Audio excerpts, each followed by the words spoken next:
Dengarlah kawan, hamba berpesan, tuntutlah ilmu sebagai bekalan, lakarkan hasrat, realisasi impian, penyuluh hidup masa hadapan.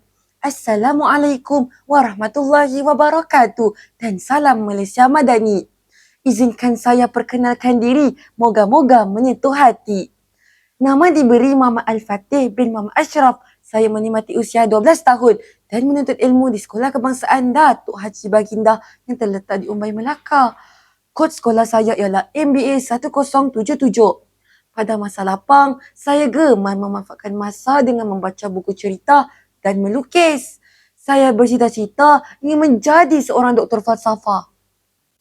Kalau bukan kerana buku, tidaklah tokoh berilmu. Kalau bukan kerana hati, tidaklah saya berada di sini. Dalam video ini saya berasa amat teruja untuk berkongsi sebuah buku yang pernah saya baca. Buku yang berjaya menawan hati saya bertajuk Berakhir Sudah Episod Derita.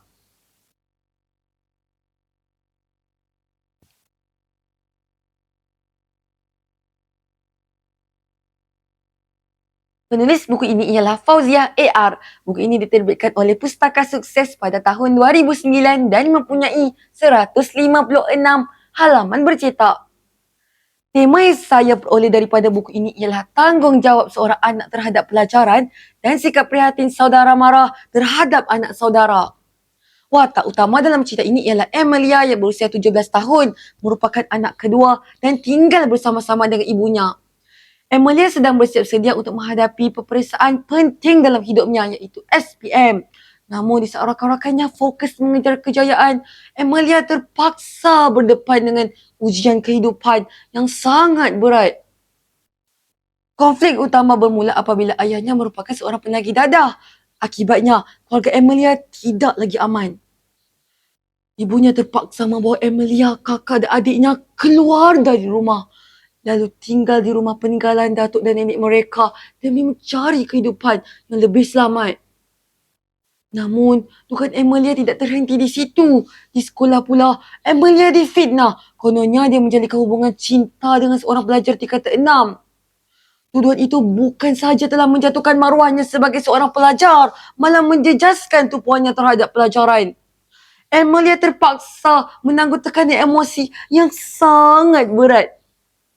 Di rumah diuji dengan masalah keluarga, di sekolah pula berhadapan dengan fitnah.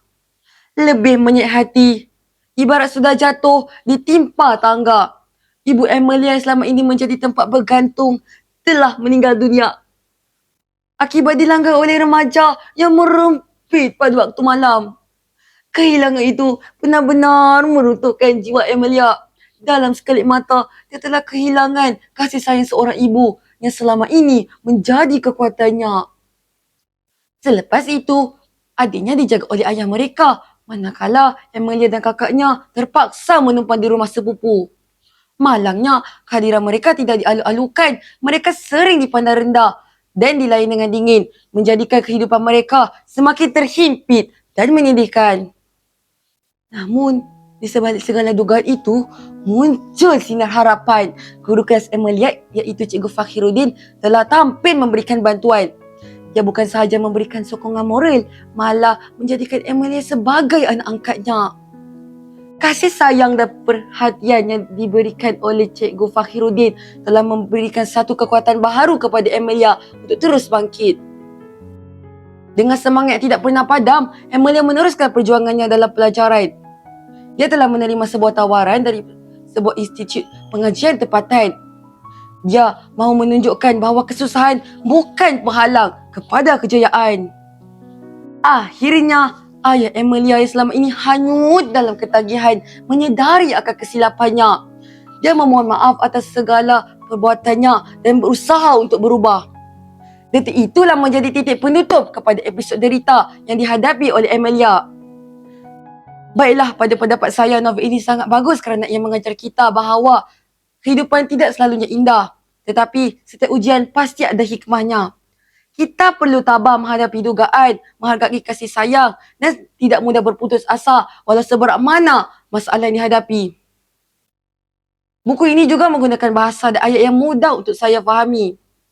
Ingin saya tegaskan sekali lagi bahawa buku ini sangat bagus kerana yang mempunyai pelbagai kepentingan yang boleh dijadikan iktibar, terutamanya golongan remaja. Sekian wabillahi taufiq wa hidayah. Wassalamualaikum warahmatullahi wabarakatuh. Sekian, terima kasih.